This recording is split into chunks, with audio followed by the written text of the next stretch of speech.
உன்னுடன் பத்தி மேயும் அந்த இயேசுவே இறங்கும் என்றார்.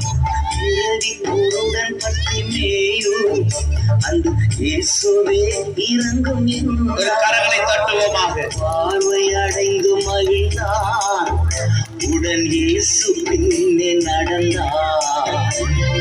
பார்வை அடைந்து மகிழ்ந்தார், உடன் இயேசு பின்னே நடந்தார்.